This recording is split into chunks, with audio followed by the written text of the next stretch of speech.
Tuloy-tuloy po ang planong kilos protesta ng taong bayan ayaw sa magnanakaw at abusado network o tama na. Malapit po sa EDSA Shrine, may permit man o wala.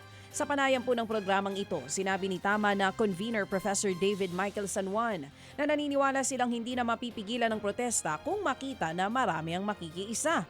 Makikipagnegosasyon naman daw sila sa mga otoridad kung sakaling maghigpit ang mga ito. Nais daw ng grupo na bigyan diin na may pagbabago may mga pagbabago na matapos po ang unang People Power Revolution. Ayon naman kay San Juan, dahil sa People Power ay mas malayang magpahayag ang taong bayan ngayon kumpara noon. Gusto rin natin bigyan diin na ang pinakaginugunita natin sa EDSA 1 ay yung ebidensya, katibayan na pag nagsama-sama ang mga Pilipino, meron tayong pwedeng magawa para magbago ang Pilipinas. Yan nga po ang tinig ni Tama na convener Professor David Michael San Juan.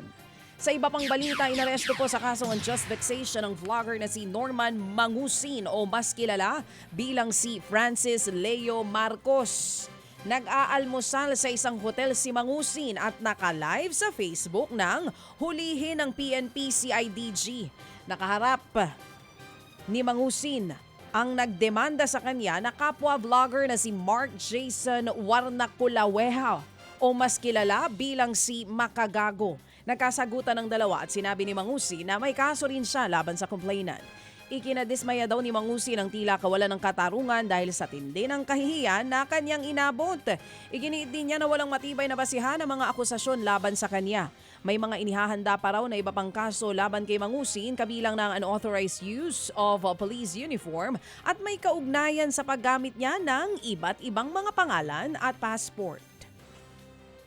Iniimbestigahan na ng NAPOLCOM ang isang pulis na inirereklamo ng pagmumura at paninipa sa 14 anyos na binatilyo. Diyan po yan sa Sampaloc sa Maynila. Sa video, kitang tumatakbong binatilyo ng harangin ng lalaking walang pang-itaas na kapatid ng pulis. Itinulak daw nito ang binatilyo at pilit na pinauwi. Sunod namang lumapit ang pulis. Pinagmumura daw ng pulis ang binatilyo. Naglabas ito ng baril at nanipa din.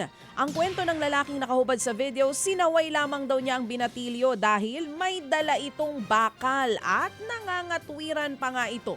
Nagsampa na ng kaso ang pamilya ng binatilyo laban sa magkapatid.